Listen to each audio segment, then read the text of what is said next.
ladies and gentlemen, this is Joint Oda, and we're accompanied by none other than Sheever. And Sheever, today you are here as the host of the D2CL. Yeah, it's quite something. It's new being on stage like this, but it's a lot of fun. So actually, it's not that new. I mean, you did some D2CL, you did D2CL is now. You did some Starletter, you did the International 4 as a host. So you have a little bit of experience. Do you maybe venture from casting into hosting? I want to be able to do both. I think I'm a better host if I also cast. So I want to do a bit of both because then I know more about Dota itself.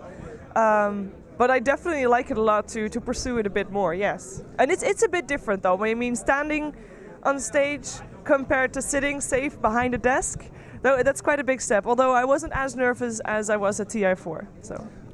You mentioned it already. I mean, it is a little bit different. So how do you prepare for casting and hosting? Is there a difference or? There's a gigantic difference because when I cast, I try to learn everything about what the team picked and what the team did and who won against who and who played well against who and how the lanings are done, like what type of lanes they normally run. So a lot of in-game depth. But when you're hosting on a stage, it's more about the hype. And I'm still learning on dealing with that. Because sometimes I just feel like when I'm on a stage like that, like I'm not saying enough smart stuff. But that's the whole point. I'm not supposed to say smart stuff. I'm supposed to say hype stuff, and I'm still learning that part. Okay, so building the hype is definitely good. But as you mentioned, you have a rich background in casting, and it actually goes far back. I think 2011. Correct me if I'm wrong. 2012. Close. 1 year off. And if I'm not mistaken, you started with White Yard Festival as your first kind of official thing. Mishmash tournament. Damn it, I'm always so wrong. Close. But anyways, you have a rich background in casting and you made it from the bottom to pretty much the top. And this is the reason I wanted to switch to a little bit darker theme. I think you have a lot of insight on, which I mean is the difference of how women get treated in online gaming. And also how you got traded during your career from the bottom to the top. How was your career influenced by the fact that you are a woman?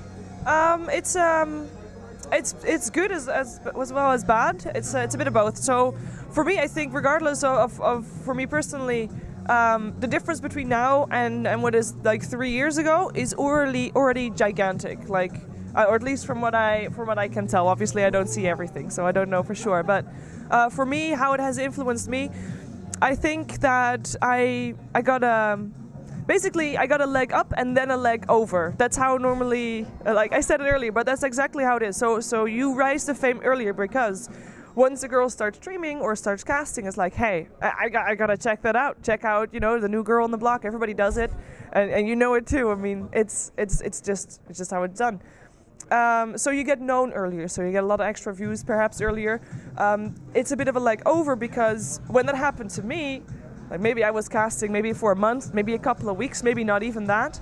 And then, well, obviously I was shit. And normally when you're a guy caster and you get noticed when you're already casting for a longer period of time because you don't get that extra leg up. So when you do get noticed and you're already practiced and well versed and you get accepted earlier. But when normally female casters are noticed, it's when they first start out casting. So they're first starting out casting, probably not as high quality as when you first notice a guy casting because he's probably been doing it longer. So that's a bit of a leg over there because people normally stick with their first impression. So if your first impression is, oh my god, Sheever is a crappy caster, well, then you're probably it's gonna take a while before you get your mind changed.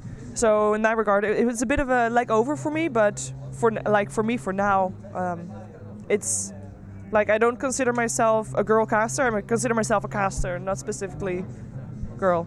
But you do have to deal with a little bit more flame than maybe male casters do. Or has it leveled out after all these years? It probably hasn't, but at the same time, male casters get a lot of flame too. It's directed at different aspects. Obviously, for me, it's directed at how I look and how I sound, and for males, it's mostly directed at other aspects of them. I mean, everybody gets flamed.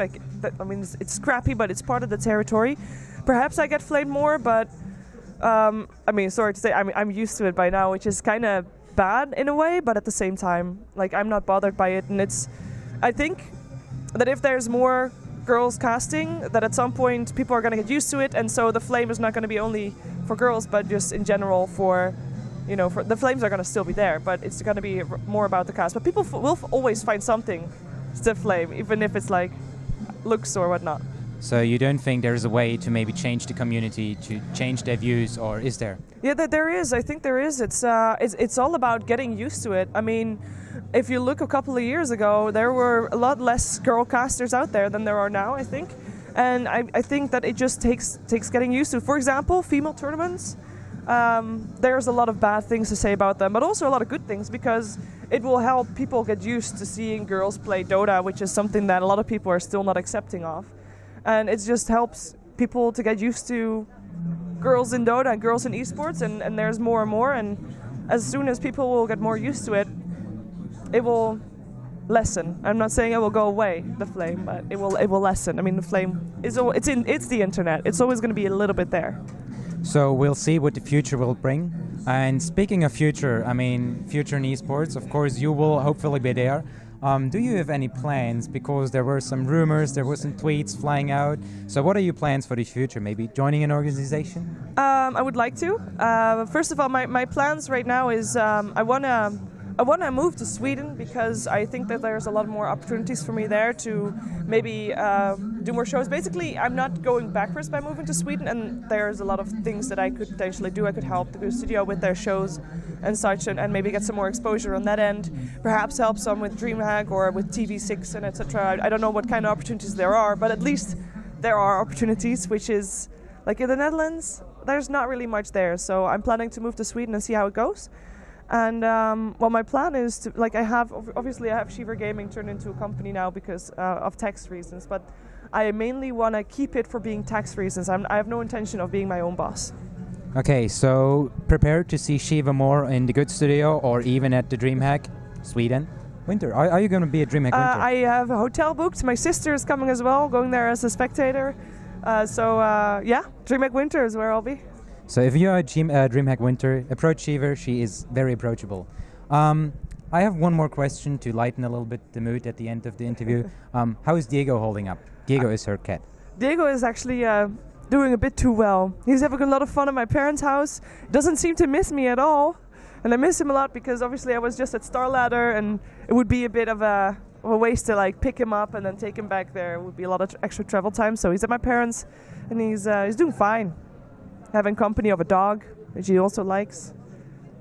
Okay, Sheever, thank you for the interview. Do you have any shout-outs? Do you want to say how people can reach you? Your Twitter, your Facebook, your YouTube, your... I don't know what. Well, hi, people. I say hi to people. Thank you for supporting me, if you are. Of course, shout-out to all my subscribers and regular fans on my Twitter, or my Twitch page, rather. Because, I mean, that's the reason why I'm standing here, so thank you. Also, make sure to follow me on Facebook, facebook.com/Sheever Gaming, and the same thing goes for my Twitter, so twitter.com/Sheever Gaming. Thank you. So, this was Join Dota, and more to come.